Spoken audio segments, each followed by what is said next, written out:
Hi, this is Mark Thomas Shaw. I'm the Executive Director at Contemplative Light. And in these Contemplative Light channel videos, I want to focus a little bit more on responses to reader questions or audience questions. And so one thing that keeps coming up is everybody a mystic? What are your thoughts on that? So here goes. You can have a rhetorical construct and a kind of conceptual framework where everyone is imbued with a divine spark, even if that is covered up through experience and desire and ignorance or whatever else. And that somehow each of us is in some relationship to the divine. So in Dante's Divine Comedy, for example, the Trinity is at the center of the universe. Then the Empyrean, the spiritual realm beyond what the senses can perceive. And in the paradise that Dante is guided through, these 10 levels of the heavenly spheres, the souls each exist in some relation, some closer, some more distant, to the divine presence, but each of them is satisfied at the station they inhabit, because whatever they get from the divine presence, that light is sufficient. Even as they're drawn more closely toward God, they are happy and satisfied and content where they are. Now you could extend that argument and say, well, even the souls in purgatory are being drawn upward, and the souls in hell, each of them still exist in some dimensional relationship to the divine presence, and therefore, everyone can be said to partake of the divine to some extent, however conscious or unconscious. Therefore, everyone's a mystic. The distinction I want to make is so many people, whether it's through their own experience, through the belief system that they've identified with and attach meaning to and invest in, can become an obstacle to that degree of awareness of the maintaining the separate self-sense from each other and from spirit. That is one of the hallmarks of this level of contemplative or mystical awareness, that we have some breakthrough, some awakening experience where that veil is penetrated, and we have this sense that this small self that we consider ourselves to be has been opened up, and we intimately partake in this divine flow with spirit. So in that sense, no, not everyone is a mystic. Now, that's when some people get into, if everyone is moving toward that omega point, then there must be reincarnation and multiple lives that it takes to move us toward it. That's more than I know. I can only speak for my limited experience on this earth so far and my intuitive capacities. And that suggests to me that each of us has this capacity for contemplative awareness. All you need for that is to be born and have experienced pain. And it strikes me that most contemplatives and people whom others call mystics, because usually that term is not self-applied, is to experience that to such an intense degree that we become sick and tired of being sick and tired.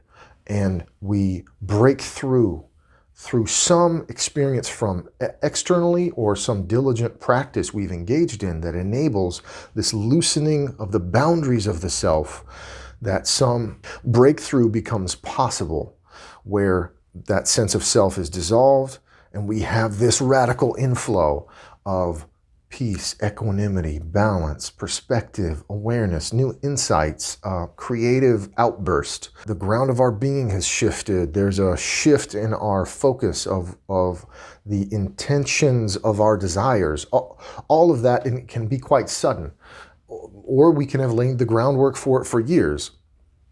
But there seems to be, within the people that I know who've had that experience, a degree of sensitivity.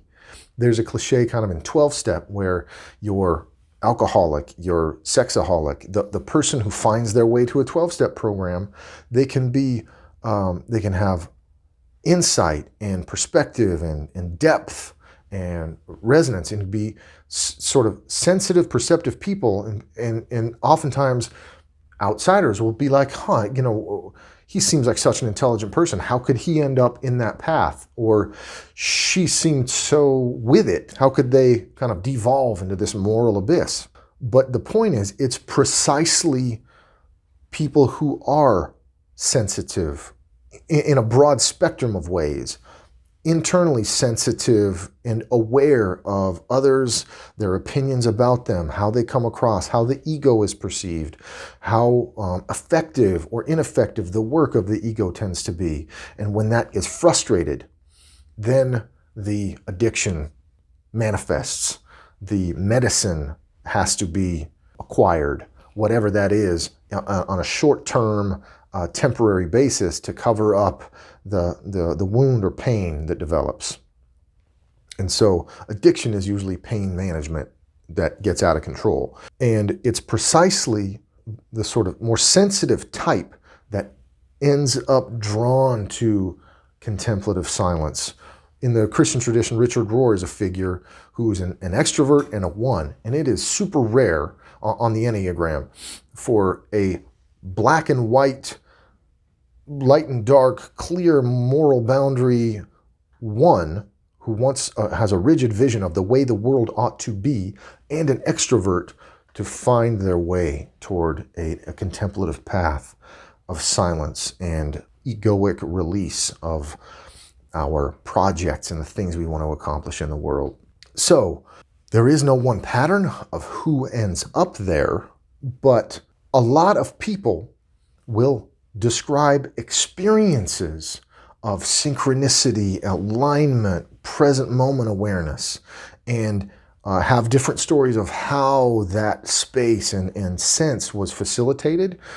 But in my experience, it's still rare for someone to explicitly identify or A, commit to a contemplative life rhythm, and B, come to a sense where they identify as a contemplative. And then to circle back around, all of the Christian mystics that I know of were just dynamically living out their lives, but had some experience and perception of the divine mystery that either shines forth in their writings and teachings, and that others then grouped together in a bundle and collectively called as an external label the Christian mystics. Rare is the individual who sort of raised their hand and said, hey guys, over here, I'm a mystic. I'm always a little distrustful of that, this sense of ego having crept in, and a sense of possibly elitism and superiority. I get something you guys don't. Now everybody, listen to the wisdom that I dispense down from Mount Shaw. There's something a little more focused on just the practice of self-relinquishment through a commitment to the contemplative rhythm, which is different from saying, I am a mystic, or everyone is a mystic.